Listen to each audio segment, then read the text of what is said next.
Hello friends, welcome to our channel SLN creators. చాలా quick and ఈజీగా అలాగే నోటికి రుచిగా ఉండేటువంటి టీ టైమ్ స్నాక్ రెసిపీని అయితే చూడబోతున్నామండి. రెండు వీడియోలోకి వెళ్తే ఎలా ప్రిపేర్ చేసుకోవాలో చూసుకున్నాం.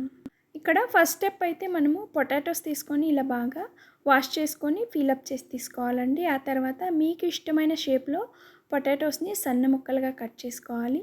చేసుకున్న ఈ మొక్కల్ని ఇలా గిన్నెలో వాటర్ పెట్టుకొని వాటర్ వేడెక్కిన తర్వాత కొంచెం ఉప్పు యాడ్ చేసుకొని ఇలా మొక్కలు మొత్తం ఇందులో వేసుకోవాలండి.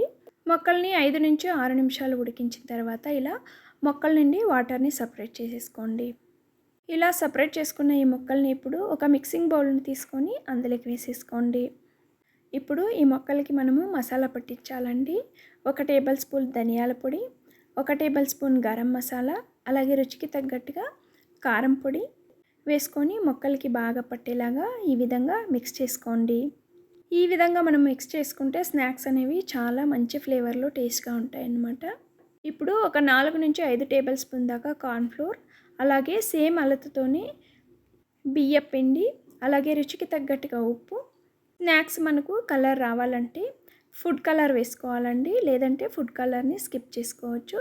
ఆ తర్వాత అర నిమ్మ చెక్కని యాడ్ చేసుకొని బాగా మిక్స్ చేసేసుకోండి. మొక్కలకి మొత్తం బాగా పట్టేలాగా ఈ విధంగా మిక్స్ చేసుకోవాలండి. ఇలా మిక్స్ చేసుకున్న తర్వాత ఇప్పుడు పుల్లగా ఉన్న పెరుగును కొంచెంగా యాడ్ చేసుకొని ఇంకొకసారి మిక్స్ చేసేసుకోండి. మీ దగ్గర కానీ పెరుగు అవైలబుల్గా లేదు అంటే వాటర్ని వేసుకొనైనా మిక్స్ చేసుకోవచ్చండి. ఇప్పుడు డీప్ ఫ్రైకి సరిపడా ఆయిల్ని పెట్టుకొని ఒక్కొక్క ముక్కని ఇలా వేసేసుకోవడమే. మొక్కలు వేసేటప్పుడు హై ఫ్లేమ్లో, అలాగే మొక్కలు వేసిన తర్వాత లో ఫ్లేమ్లో పెట్టుకోవాలండి. గంట తర్వాత తిన్నా కూడా మనకు మంచి క్రిస్పీనెస్ ఉండాలంటే 2 సార్లు ఫ్రై చేసుకోవాల్సి ఉంటుందండి. మొదటిసారి వేసినప్పుడు ఇలా 1 నిమిషం పాటు ఆయిల్లో పెట్టి ఇలా పక్కకు తీసేసుకోండి. మొత్తం ఇదే విధంగా ఫ్రై చేసుకొని 1 నిమిషం పాటు పక్కనకి తీసేసుకోండి. ఇలా మొత్తం ఫ్రై చేసి తీసుకున్న తర్వాత ఫస్ట్ టైం ఇక్కడ నేను సెకండ్ టైం ఫ్రై చేయడానికైతే తీసుకెళ్తున్నానండి. ఈ సేమ్ ఆయిల్ని ఇప్పుడు హై ఫ్లేమ్లో పెట్టుకొని మరొకసారి ఫ్రై చేసేసుకోండి. ఇలా మొక్కలు మొత్తం వేసిన తర్వాత ఒక 2 నిమిషాల తర్వాత మనకు ఇలా నురగ అనేది తగ్గిపోతుందండి. అప్పుడు కానీ మనము తీసేసుకుంటే మనకు మొక్కలు అనేవి మంచి క్రిస్పీతో చాలా టేస్టీగా ఉంటాయన్నమాట. మొత్తం పొటాటో ముక్కలన్నీ ఇదే విధంగా మనము ఫ్రై చేసి తీసేసుకోవడమే. ఇప్పుడు ఘాట్లు పెట్టుకున్న 5 నుంచి 6 పచ్చిమిర్చీలు, అలాగే కరివేపాకు వేసుకొని ఇలా ఫ్రై చేసేసుకోండి.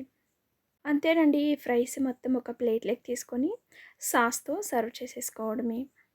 వీలైతే ఈ రెసిపీని మీరు కూడా ట్రై చేసి మీ ఇంట్లో వాళ్ళకి టేస్ట్ చూపించేయండి.